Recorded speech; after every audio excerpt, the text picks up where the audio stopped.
Comment débloquer ton mental au basket? Comment reprendre le contrôle et performer même sous la pression? C'est exactement ce dont on va parler aujourd'hui. Tu bosses ton physique, tu travailles ton shoot, mais en match, tu te bloques. Peut-être même que tu stresses, tu rates des tirs faciles. Souvent, tu perds tes moyens dans les moments décisifs. Et plus tu forces ton jeu, plus tu t'enfonces. Dans ces cas-là, tu doutes, tu réfléchis trop et tu commences même à croire que tu n'es peut-être pas fait pour ça. Et parfois, tu as peut-être même envie de laisser tomber. Ton mental se bloque et tu sais pas comment gérer ça. Mais c'est pas de ta faute parce que on t'a jamais appris à gérer ton mental, que ce soit en club ou même à l'école. Et dans cette vidéo, je vais te montrer comment débloquer ton mental au basket. Et tu vas voir, une fois que tu sais comment faire, tu joueras plus jamais comme avant. D'ailleurs, je viens de vivre ça lors de mon dernier camp de basket, lorsqu'un jeune a dû sortir du terrain, incapable de jouer une seconde de plus, parce qu'il était paralysé par le stress. Il s'est assis en larmes sur le banc, il était submergé par l'enjeu, et en appliquant la technique du switch mental que je vais te montrer aujourd'hui, il est revenu sur le terrain quelques minutes plus tard, calme, détendu et surtout vraiment efficace. Je suis Steve Alexandre, bienvenue sur ma chaîne. C'est le meilleur endroit pour booster ton mental et libérer ton potentiel au basket. Ici, on rêve pas sa vie, on la construit.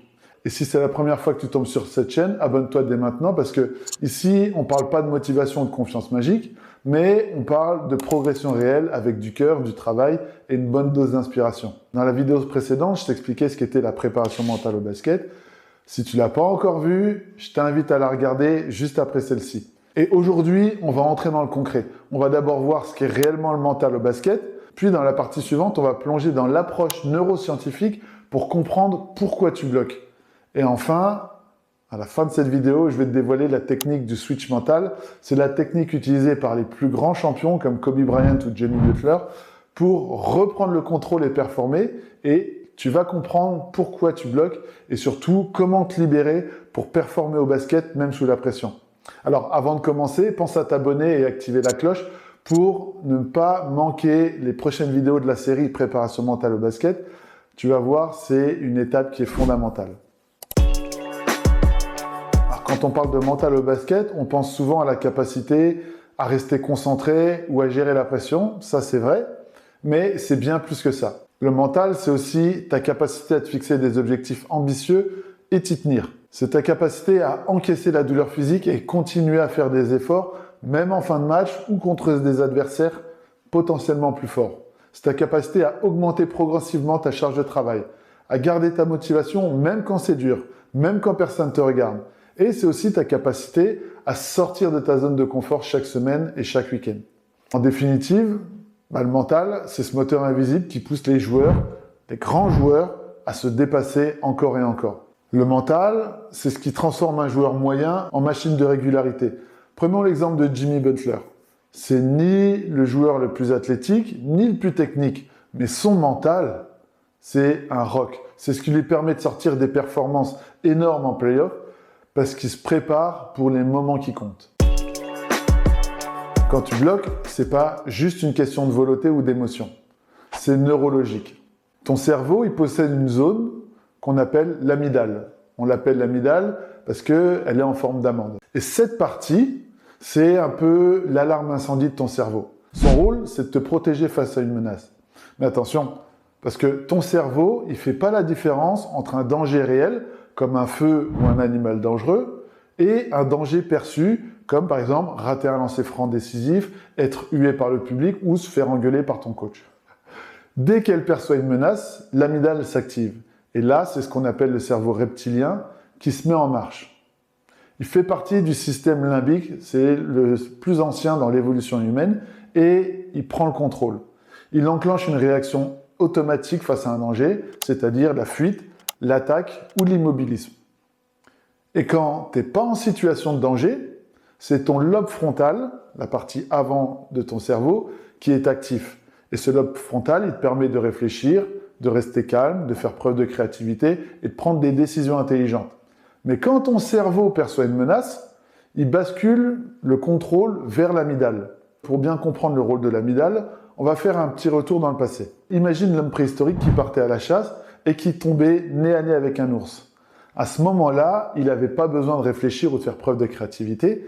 Il devait faire une seule chose, survivre. Alors son amygdale, elle déclenchait immédiatement une réaction de survie. Donc son sang affluait dans ses muscles, son champ de vision il se rétrécissait, il devenait ultra focalisé sur une chose, fuir ou combattre. Et dans ces moments-là, le cerveau il coupe l'accès à toutes les fonctions non essentielles à la survie immédiate. C'est-à-dire plus de créativité, plus de réflexion logique, plus de prise de recul, plus de prise de décision rationnelle. Ton cerveau, il préserve les fonctions essentielles. Combattre, fuir ou se figer. Un peu comme un petit rat qui se fige dans sa cage quand on commence à le titiller. Mais voilà le problème. Quand tu es au basket, tout change. Quand tu n'as pas peur, à l'entraînement par exemple, ton lobe frontal il est actif. C'est lui qui te permet de lire le jeu avec clarté, de ressentir le bon moment pour tirer, passer ou ralentir. Il te permet d'être attentif, presque toujours on va dire, aux consignes qui te sont données par ton coach. Et dans ce contexte où tu te sens en sécurité, tu vois tout ce qui se passe. Tu restes connecté à tes sensations, à tes coéquipiers, et dans ce contexte-là, tu joues juste. Mais quand la peur monte, en match par exemple, ton cerveau bascule. L'amygdale, elle prend le contrôle. Et là, tu n'analyses plus, tu réagis en mode survie. Ton champ de vision se rétrécit, tes décisions deviennent précipitées ou carrément inexistantes. Et là, tu es en mode automatique, souvent, c'est inefficace. C'est exactement ce que l'homme préhistorique vivait. L'amygdale, elle est utile face à un ours, mais sur un terrain de basket, elle te coupe de ton intelligence de jeu. Alors imagine-toi en match si ton amygdale prend le dessus. Tu tombes dans ce qu'on appelle l'effet tunnel.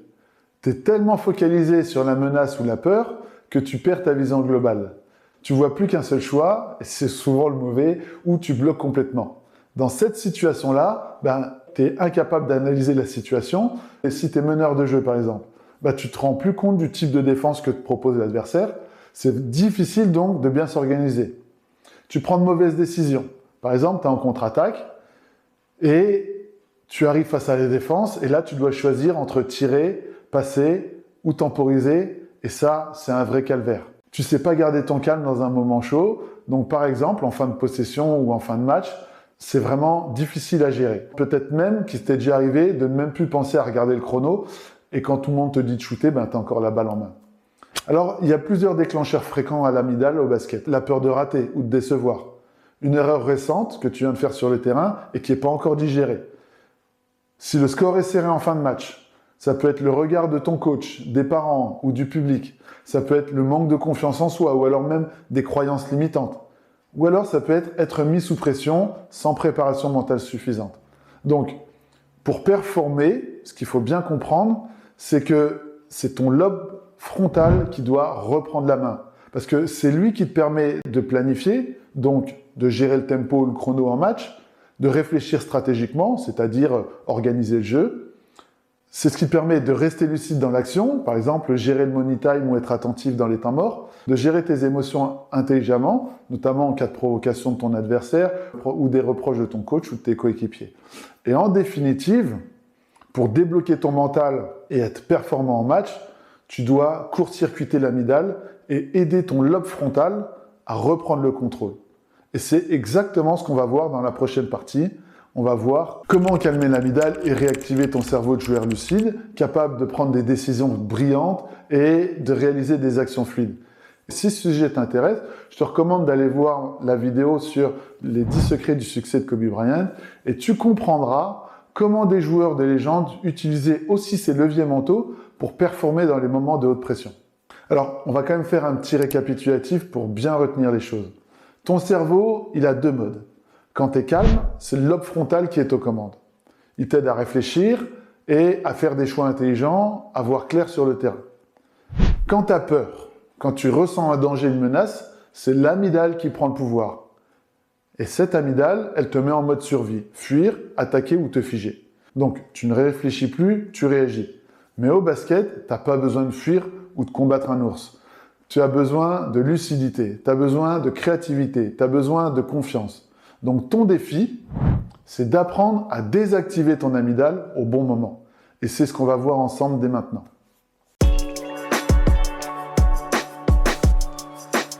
Donc, on vient de comprendre que ce qui bloque ton mental, c'est ton amygdale. Alors, que faire, selon toi, pour faire preuve de créativité, de lucidité et pour être performant au basket? il faut utiliser le lobe frontal de ton cerveau. Donc on va voir comment court-circuiter l'amygdale. Pour court-circuiter l'amygdale et reprendre le contrôle, tu dois d'abord t'ancrer dans ton corps. Et pour ça, tu vas utiliser une suite d'actions simples mais vraiment puissantes qu'on appelle le switch mental. Donc on va faire un exercice guidé que tu peux faire avant un match ou même avant l'entraînement. Donc cet exercice, il est en 3 étapes. La première étape, c'est la respiration carrée ou ce qu'on appelle aussi le box breathing. Donc tu inspires pendant 4 secondes, tu bloques pendant 4 secondes, tu expires pendant 4 secondes et tu bloques pendant 4 secondes. Et tu vas répéter ce processus 3 à 4 fois, ce qui va faire à peu près 1 minute de respiration. Qu'est-ce qui rend cette respiration puissante? Eh bien, en fait, c'est qu'elle stabilise l'activité cérébrale et qu'elle calme l'amygdale, qui, on l'a vu, c'est la zone du cerveau qui est liée à la peur et au stress. En ralentissant et en contrôlant ta respiration, tu actives le système nerveux parasympathique, ce qui est responsable du retour au calme. Et cette respiration, elle crée un état d'activation calme. Tu es alerte, mais détendu. Et c'est juste parfait avant un engagement physique ou une action décisive sur le terrain. Et résultat, tu as moins de pensées parasites, tu as moins de panique et plus de lucidité. Et grâce à la respiration carrée, tu as une réduction immédiate du stress, une réduction de l'activation de l'amygdale et une préparation optimale à l'action. Ensuite, tu enchaînes avec une visualisation mentale. Donc, tu fermes les yeux et visualise-toi en train de réussir une action précise que tu maîtrises. Un shoot parfait, une passe décisive, une défense solide. Replonge-toi dans le contexte et recrée l'environnement.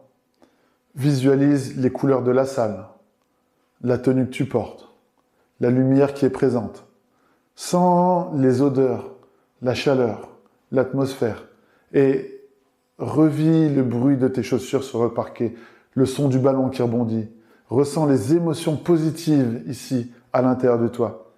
Et lorsque tu fais ça, au moment où tu revis les émotions positives les plus intenses, et ben là, tu renforces la connexion entre ton cerveau et tes muscles. À ce moment-là, ton cerveau, il active les mêmes zones que lorsque tu prends réellement un tir ou un dribble et ça augmente ta confiance en toi, ça diminue l'anxiété et ça améliore ta concentration. D'ailleurs, si tu veux en savoir plus sur la visualisation, tu peux regarder ma vidéo « Comment visualiser mentalement » et cette vidéo-là, elle te donne toutes les clés pour réussir tes visualisations. Et enfin, tu finis le processus de switch mental par un ancrage positif.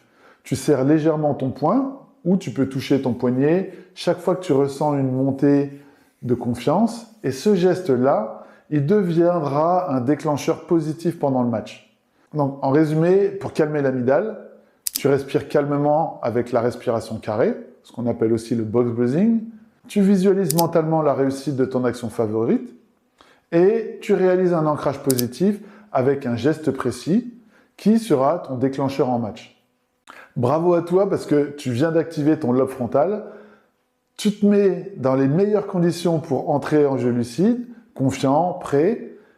Et en répétant ces exercices du switch mental, tu crées des raccourcis mentaux. Tu entraînes ton cerveau exactement comme tu entraînes ton tir ou ton dribble. Et si tu veux aller encore plus loin, j'ai préparé pour toi 2 ressources gratuites. La première, c'est la vidéo exclusive « Les 7 erreurs mentales qui freinent ta progression en basket » et une checklist qui est ta routine mentale d'avant-match en 5 étapes pour être focus et prêt à démarrer fort. Tu peux les télécharger gratuitement, le lien il est juste en dessous dans la description. Aujourd'hui, on a vu ce qu'est vraiment le mental au basket. Le mental, c'est ton moteur de dépassement. On a vu aussi pourquoi tu bloques. On a vu que c'est à cause d'un mécanisme neurologique qui est protecteur et ce mécanisme-là, c'est l'amygdale. On a vu comment contourner ce blocage pour retrouver ton calme, ta lucidité et ta performance. Quand ton cerveau panique, tu vas activer ton switch mental. Le switch mental, c'est la routine signature que j'enseigne en seulement 3 étapes simples. Et quand tu fais ça, tu passes du stress à la maîtrise, du doute à la lucidité. En 1, tu as la respiration carrée pour apaiser ton système nerveux et calmer l'amygdale. En 2, tu as une visualisation ciblée pour activer ta mémoire du succès et retrouver la confiance. Et en 3, tu as l'ancrage physique pour créer un réflexe positif et immédiat dans les moments chauds. Et résultat, si tu fais ça, tu redeviens focus, tu es calme, tu es prêt à performer. Avant un match, pendant un temps mort ou après une erreur, switch mental. Le but, c'est de t'amener dans l'état de flow. L'état de flow, c'est cet état où tu joues libéré, sans forcer, avec une clarté mentale maximale. Et là, tu favorises vraiment la performance. Et si tu veux aller encore plus loin, j'ai créé un programme qui s'appelle Confiance illimitée au basket. C'est un programme complet sur 8 semaines qui te permet de développer un mental fort et d'atteindre l'état de flow match après match et de transformer ta carrière en profondeur. Tu apprendras à développer une confiance illimitée, même après des erreurs ou une période de doute. Tu apprendras aussi à reprogrammer ton cerveau pour gagner en sérénité et en leadership sur le terrain et bien d'autres choses qui te permettent d'atteindre l'état de flow rapidement.